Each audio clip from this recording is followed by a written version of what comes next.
के सिवा किसी से नहीं डरते। ठीक है, तो मतलब है कि तबलीग में न डरना ये कुरान से साबित है, नस जो भी मैंने पढ़ी है। तो फिर डर डर कर बुलाने का क्या फायदा? अल्लाह छोड़, डरना, डर के तबलीग करना, ये तबलीग अंबिया की सुन्नत के खिलाफ है। अल्लज़ीना युबल्लिगूना, मैंने आयत करीमा पढ़ी। साबित हुआ कि जो लोग बबांगे दोहल तबलीग करते हैं, और बबांगे दोहल वही तबलीग कर सकता है जिसका अकीदा सच्चा हो, जिसके अंदर ज़ैग ना हो, टेढ़ापन ना हो, और जो अब ये जान रहा हो कि मैं जो कुछ बोल रहा हूं ये हक है, ये सच है। तो सच की बहुत बड़ी ताकत होती है। देखो ना, मैं आऊंगा उस तरफ भी, लेकिन सच की ताकत यहां मैं थोड़ा सा टच दे रहा हूं कि सच की कितनी बड़ी ताकत है कि हुसैन तन्हा है। लश्कर सामने, तादाद देखिए, और हुसैन की तन्हाई देखिए। लेकिन उधर बातिल है, बातिल 10,000 50,000 अफराद पर मुश्तमिल है, लेकिन हुसैन तन्हा है, लेकिन हक है। हक के सामने बातिल नहीं ठहर सकता। क्यों? मेरा एक मिसरा है, रात के तारे कहीं कभी ठहरे सार के सामने। रात के तारे कहीं ठहरे सहर के सामने। गए जिस वक्त रोशनी आती है, ये रोशनी टिमटिमाती है। जब एक सूरज आता है जो शहनशाह है रोशनी का, वो आता है तो ये सब सितारे खत्म हो जाते हैं, अपने वजूद पर हैं, लेकिन रोशनियां मांद पड़ जाती हैं, कलअदम हो जाते हैं। तो जब हक के सामने बातिल नहीं आ सकता, हुसैन तन्हा हैं, लेकिन क्यों पुर यकीन है? दिल दौलत यकीन से क्यों माला माल है? क्योंकि हक पर हैं, है जी। और मरजाए हक, सरदारे अहले हक के नवासे हैं, है जी।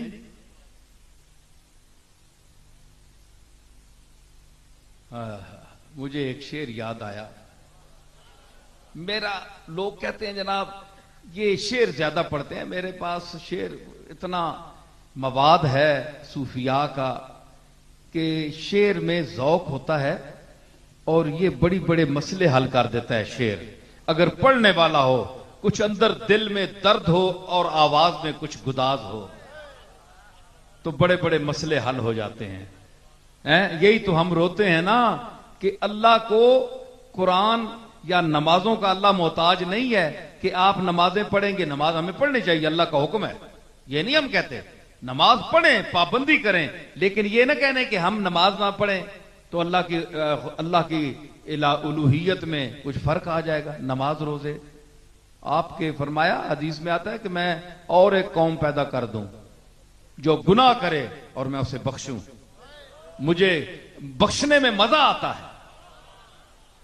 तो हमारे आपकी इबादतों के वो मोहताज नहीं है, सिर्फ वो किस चीज का वो चाहता है कि मेरी बारगाह में दर्द और गुदाज लेकर आओ। मैं आपको यहां जुमला मुतरजा आ गया, मैं सुना दूं कि कुरान मजीद के मुतल्लिक, नुज़ूल के मुतल्लिक जो अहादीस में हमें वो आसार मिलते हैं, रिवायात मिलती हैं, उसमें यह है कि हुजूर ने फरमाया कि दर्दमंदी के साथ कुरान पढ़ो, दर्द के साथ। क्योंकि ये जुमला हुजूर का काबिल तवज्जो है। फरमाया कि कुरान नाजिल हुआ दर्द के साथ, तो इसको जितना दर्द वाला पड़ेगा उतना सामीन के दिल में उतरेगा, कुरान से मोहब्बत पैदा होगी और अल्लाह ताला उनको माफ फरमाएगा और उनके गुनाह बख्शेगा। और एक कैफियत, बड़े बड़े कारी आप सुनते होंगे, बड़े बड़े कारी, बड़े बड़े, आजकल तो गलाबाजी भी होती है और कलाबाजी भी होती है, बड़ा कुछ होता है, लेकिन नुमाइश होती है मकसद कि हमारी सांस कितनी लंबी है, हम किस तरह यहां से तोड़ते हैं, यहां से जोड़ते हैं और यहां से मिलाते हैं। तो आप वक्ती वो एक जाली सी सुभान अल्लाह लोग कर देते हैं, लेकिन वो कुरान दिल में नहीं उतरता। मैं आपको बताऊं कि यहां भी बैठे होंगे कुछ देहात के लोग, कारी पुराने उस तरह के कारी नहीं हैं, लेकिन सादे जिनको उस्ताद जी कहते हैं, वो कभी कभी अहले नजर के सामने अगर उनमें से कोई आज भी जरा से सादे अल्फाज में भी कुरान पढ़ जाए तो उसका असर अहले दिल पर ज्यादा पड़ता है, इसलिए कि कुरान इखलास को चाहता है, अंदर का खुलूस, चाहे वो आवाज के हुस्न के साथ हो, चाहे सादगी के साथ हो। अल्लाह नीयतों को देखता है, ठीक है, लेकिन यह भी नहीं कि भद्दी आवाज वाला कुरान पढ़े। इसलिए हुक्म है कि जिसकी आवाज अच्छी हो वो इमामत कराए, वही उसका हक है, क्योंकि लोग कुरान सुनकर कुरान की तरफ रागिब हों, यह ना हो कि नफरत करने लगे। तो मैं अर्ज कर रहा था कि वो अकेले थे हुसैन, हक साथ था और अहले हक साथ थे। हुसैन हक पर था और हक वाले साथ थे हुसैन के, और हुसैन के जो उस वक्त मुकाबिल था वो बातिल था। तो तन्हा, मुझे यहां अपना एक शेर सलाम का याद आ रहा है आप साहब, कि तन्हा हुसैन रन में चार सू दुश्मन के रेले,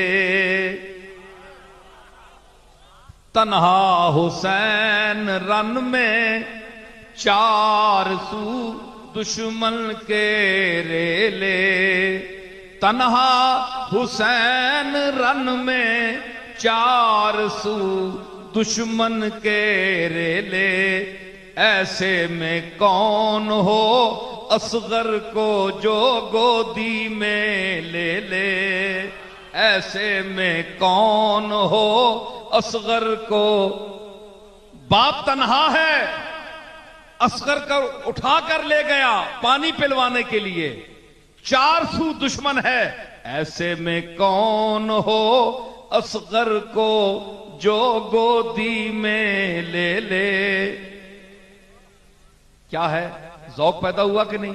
हुसैन की याद दिल में आई कि नहीं? मोहब्बत पैदा हुई कि नहीं? हुसैन के साथ तसव्वुर रसूल भी पैदा हुआ कि नहीं?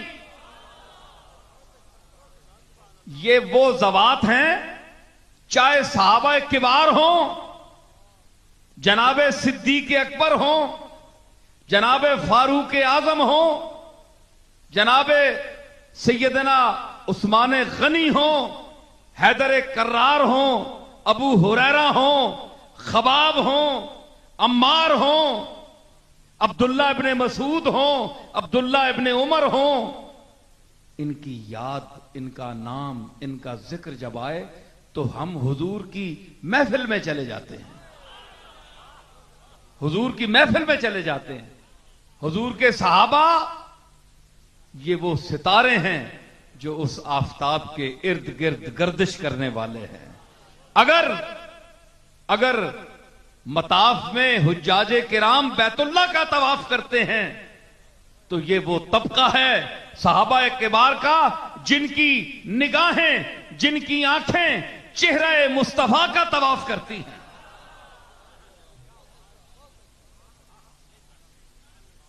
इनकी मोहब्बत, इनकी इज्जत, इनकी तकरीम भी हमारा जुज़्वे ईमान है, क्योंकि इनका ताल्लुक उस जात के साथ है कि जिसके साथ वाबस्ता हमारी इज्जतें हैं।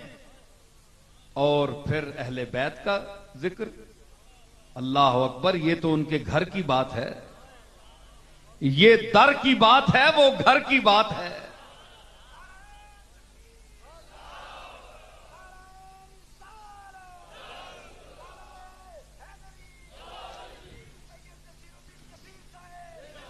तो ये हुजूर अलैहिस्सलातु वस्सलाम के घर की बात है।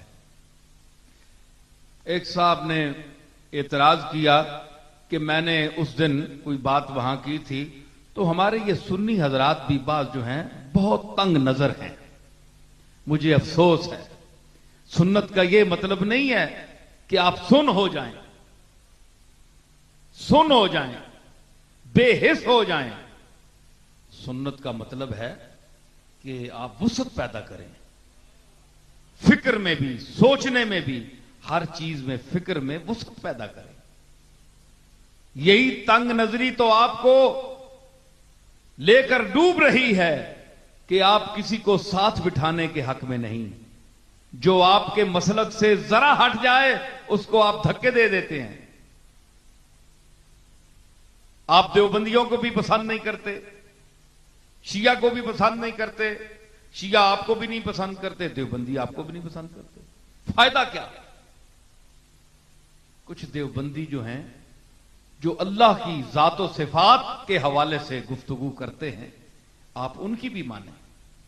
अल्लाह का जिसने कायनात को पैदा किया है, मेरे ख्याल में, मेरी नाकिस राय के मुताबिक, जो वो कहते हैं कि ये जो हवाओं को चलाने वाला है, ये जो आसमान को पैदा करने वाला है, ये जमीन को पैदा करने वाला है, ये पूरी कायनात जो आपको नजर आ रही है, इसमें जो मुअस्सिर है, मुदब्बिर है, कायनात के में तगय्युर और तबद्दुल पैदा करता है, मालिक हकीकी है, जिसने आपको पैदा किया है, आपकी हर ख्वाहिश और हर आजू को पूरा करता है, उससे भी कभी मांगो, उसकी तरफ भी जाओ। रसूलुल्लाह किस लिए आए हैं? पैगंबर अपनी तारीफें कराने के लिए नहीं आए। अल्लाह की तारीफ की, मखलूक ने फिर पैगंबरों की तारीफ की। क्यों? कि जो बड़े आका की तारीफ करने वाले हैं, फिर उनकी भी लोग तारीफ करते हैं कि ये भी काबिल तारीफ हैं, जिन्होंने वो जात हमें दिखाई जो अक्ल व हवास से ऊंची है, जिसको समझने की हमारे अंदर जुर्रत ही नहीं है। तो दुनिया फिर रसूलुल्लाह की नात भी शुरू कर दी। हुजूर ने या किसी नबी ने अपने आप को इसलिए नहीं कहा कि आप हमारी नाते पढ़ें, या हुजूर ने कोई ये महफिलें आरास्ता की हों कि जिस तरह हम नाते पढ़ते हैं, इसी तरह हुजूर ने, अल्लाह ने तो उनका मनसब ये बयान किया, अल्लज़ीना युबल्लिगूना रिसालातिल्लाह, जिस तरह मैंने आयत पढ़ी कि जो अल्लाह के पैगामात को पहुंचाते हैं, ये है मनसब रसूलों का। और आज भी जो इस पैगाम को पहुंचा रहे हैं, उलमाए किराम, उलमाए खैर, मैंने क्या कहा? उलमाए खैर, वो जो पैगाम पहुंचा रहे हैं, वो अल्लाह के हुक्म के मुताबिक रसूलुल्लाह के उस मिशन को जिंदा किए हुए हैं। इन लोगों की भी आप कदर करें। आजकल इल्ला माशाअल्लाह कोई बिरला हो तो मैं नहीं कहता, वरना हमारे खानकाई माहौल में भी ये तातुल पैदा हो गया, जमूद पैदा हो गया कि इल्म मफकूद हो गया, बराए रास्त बोलने वाले मशाइख खत्म हो गए, साहबजादगान में वो तालीम ना रही, दुनिया की तालीम उन्होंने हासिल की, दीन का जो आबाओ अजदाद का तरीका था, इल्म था, उससे अक्सरियत महरूम हो गई। इल्ला माशाअल्लाह होंगे। लेकिन आज इस खानकाही माहौल में जिसके खिलाफ लोग आवाज भी उठाते हैं और कुछ वो हक बजानिब भी हैं कि और सब चीजों के ये वारिस हैं, लेकिन अपने आबाओ अजदाद के इल्म के वारिस नहीं है, अपने आबाओ अजदाद के खिताब के वारिस नहीं है। कहां तक मौलवी बेचारे इनकी ड्यूटी दें? मौलवियों ने अपनी ड्यूटी भी देनी है, अपनी मस्जिदों में भी बोलना है, तो ये खुद क्यों ना बोले? खुद बोलने के लिए पहले इल्म हासिल करना पड़ता है, ये इन्होंने किया नहीं। तो अब मौलवियों की बैसाखियों के सहारे चल रहे हैं। तो अब ये मौलवी बेचारे रह गए हैं जो दीन का काम कर रहे हैं आपके सामने। समझ आई?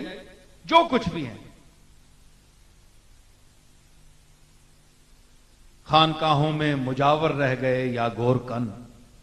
अल्लामा इकबाल ने कहा था ना, या मुजावर रह गए हैं, अपने बाप दादा की कब्र के पास गल्ला रख के बैठ गए और गल्ले की कमाई खाने वाले हैं।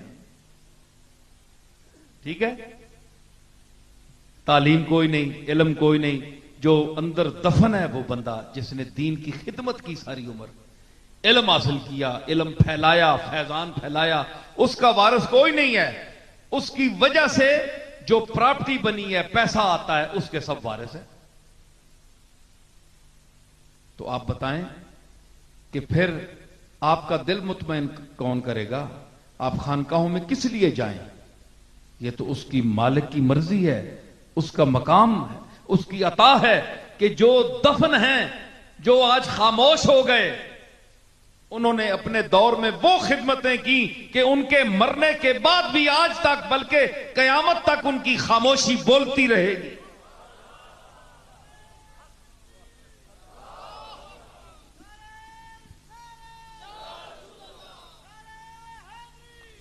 मिर्जा बेदिल फरमाते हैं, जे साजे आफियते खाक मी रसद आवाज, जे साजे आफियते खाक मी रसद आवाज, के साकिना ने अदब गाहे नेस्ती हस्तंद।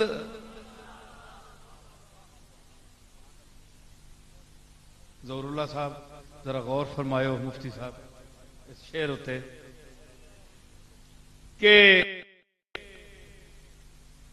जे साजे आफियते खास आहने ने मर गए, एक कब्रां च गए, मर गए। मिर्जा बेदिल बहुत बड़ा सूफी है, गल करना है, जवाब देना है, जरा पंजाबी भी थोड़ी जी मैं लासा आना जिन्ना तुसी मोए हो आहने हो ना, वो मरने जोगे हो।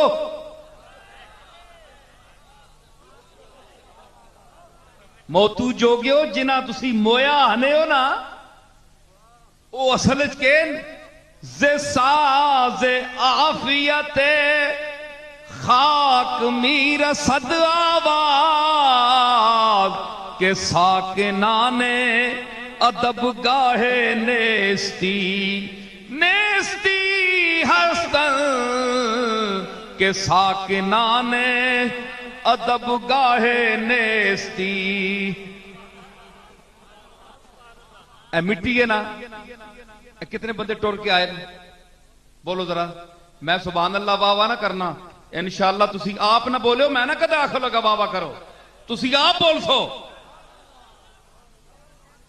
सिर्फ मैं आना कि मैं कदा नाल मुंह नहीं लाया, या इतना फर्क दसो जे सा आना मैंने तो साना आ जा।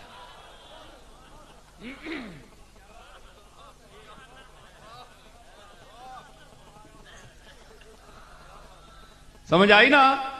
खतीब मैं कोई ना ने, बड़े बड़े खतीब तुसा सुने ते सुन सो भी सही, पर जिहड़ी चस अज बातर वाले मैं दे के वैसा ना तुसा दियां नस्लां याद रख सन इंशाअल्लाह।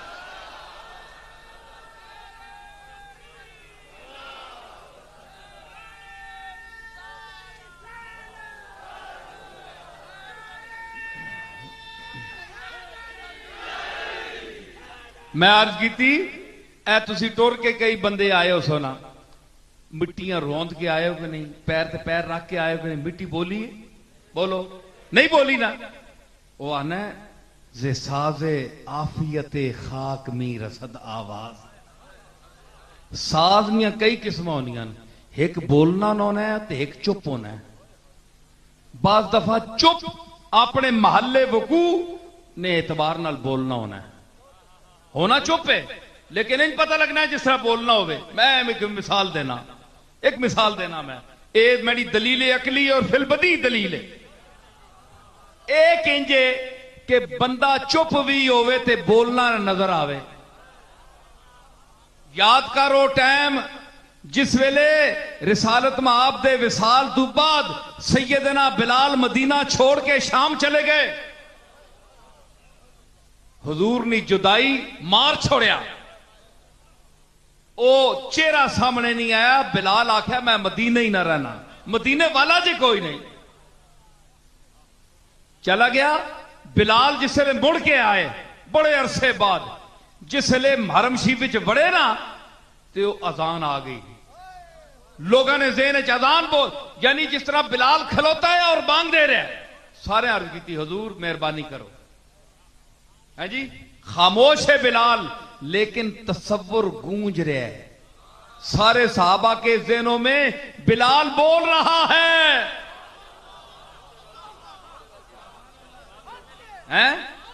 बिलाल बोल रहा था। इसीलिए कहा कि इस खामोशी को तोड़ो। अभी तक हमारे हाफजे में तुम्हारी वो अशहदु अन्ना मुहम्मद रसूलुल्लाह की आवाज गूंज रही है।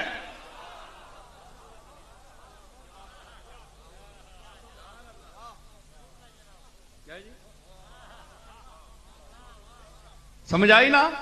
ते खामोशी भी बोलनी होनी, ठीक है ना? हाय हाय, खामोशी भी बोलनी होनी। ते मिट्टी उते टुर के आयो, मिट्टी नहीं बोली, लेकिन इसनी खामोश चिड़ी ना